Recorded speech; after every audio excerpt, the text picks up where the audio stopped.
ntizagukenesha ugagusiga imbokoboko ko byanze kunze n'imbaraga nyinshi kandi biragaragara ko ibyo gukena byo ntabwo wakena Imana yaguhaye umugisha gukena byo ntabwo mbona ku kibazo cya Kiyovu ntabwo bihuriye. Hari abavuga iyo uganiriye n'abantu bakurikira umupira bavuga ati General we bakeshe Kiyovu kesha zino ntsinzi, ubuyobozi komite nyobozi ihari ibifata gute aka kazi ukora kuva waza ubona ko Kiyovu Sport ihoza y'intsinzi? Effectivement komite ubwo ifite ko bifata komite nyobozi kuko nyine twaje mwese mu byo twaje murakuzi twaje turi ahantu habi ndetse no kumanuka ariyo mvuga irimo iravuga ko kumanuka bishoboka kuba twaraje bikaba bigeze byanze kunze nayo irabibona twe ntago ari ngombwa ngo tuvuge amagambo ariko ibikorwa nibyo byigaragaza umuntu tuzakomerezaho equipe kuri ritme nziza yo gutsinda ture ko champion izarangira turi ku mwanya mwiza ibindi bizakomeza. Tubonye ujya muri vestiaire nanone miliyoni urayitanze cyangwa uyu munsi yari yazamutse? Buri munsi ko batsinze mba miliyoni y'abakinnyi batanga n'ibihumbi 300 bya star. Nta bandi bakuyamba wenda bati General nayanjye uyamba azabivuge ninde umuntu ntawe uyamba. Ugereranyije nk'iyi mikino miliyoni 8 ubaze zaba zigiye. Oya ibyo gutegura match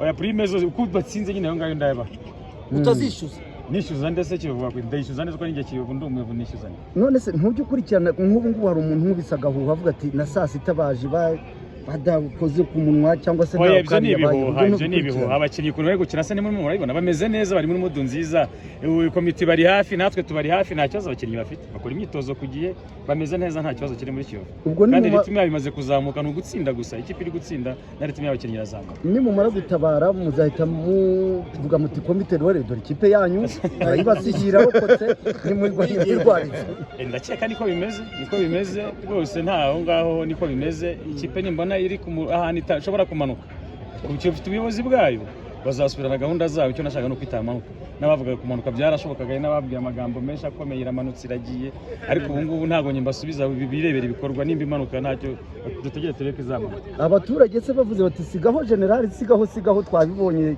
akaboko kawe niko gakiza mu mahanga bire muri Assemblée Générale ibyo ngibyo Assemblée Générale bigenda ntago ari none ayo komite ifite ubuyobozi bwayo.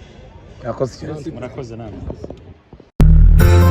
Waba warigeze kujya gukoresha imodoka wataha ugasanga ibyo bishe biruta ibyo wari wagiye gukoresha? Ibyo ntibizongere kukubaho. Gana Fieri Auto Care Garage tugukorera imodoka bya kinyamwuga kandi tuyikoraho rikaka pe. Dufite ibikoresho by'ikoranabuhanga, dufite amapiyesi de rechange kandi dufite n'abakozi babigize umwuga. Gana Fieri Auto Care Garage tuguhe serivisi zikunogeye kandi zihuse. Dukorera Kicukiro mu Kagarama ku muhanda wa 467. Ukeneye ubundi busobanuro waduhamagara kuri nimero 078 26 76 796. Tugane tugufashe.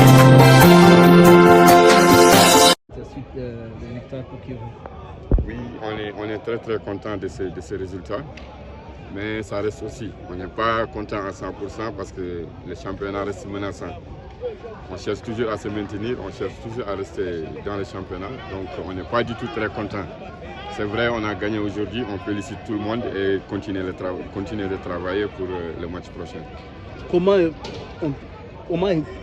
tu peux expliquer cette forme de Kiyovu sur phase de retour? Oui, c'était prévu, parce que vous savez, dans le football, il n'y a que le travail qui paye. Et j'en étais sûr que cette équipe va revenir dans le championnat. Je le disais toujours dans mes interviews, parce que je connais ce que je fais et on est en train de travailler. Il y a des joueurs qui aiment travailler, il y a des dirigeants qui sont derrière l'équipe. Donc quand ils travaillent, les résultats vont venir. C'est ça le secret du football. Ouais. Coach, tu as commencé votre emploi avec les dirigeants de l'équipe de Sport, je dis David. Après, monsieur François Régis est venu. Qu'est-ce qui vous a aidé pour que vous puissiez arriver à cette étape? Oui, pour moi, je travaille toujours avec David. Moi, je travaille toujours avec David. C'est David que je connais, c'est David qui est mon président.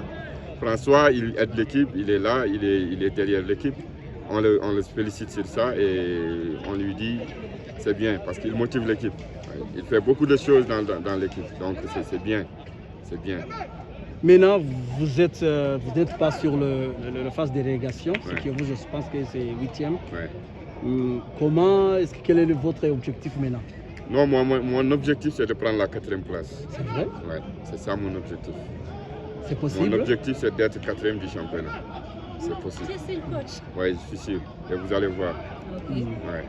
Quel est le changement que tu as fait sur le phase retour, sur le plan de tapis vert? Non, le changement, j'ai amené de la solidarité dans l'équipe, de l'envie dans l'équipe, de l'engagement dans l'équipe. Les joueurs sont solidaires, le staff et l'équipe, tout le monde est solidaire, on travaille ensemble, il n'y a pas de problème. C'est ça le changement. Et le travail des entraînements, c'est ça. Ouais. Le message pour les fans de Kiyovu avait peur que leur équipe pouvait reléguer dans la 2e division? Non, je les avais toujours dit de ne pas être peur parce que on va maintenir cette équipe. Parce que selon la façon dont on travaille, selon les équipes qu'on rencontre, on faisait des bons matchs, mais on perdait, on ne savait pas comment perdre. Maintenant, le problème est réglé. On va aller en avant, d'essayer de prendre la 4e place. Merci beaucoup. Merci beaucoup.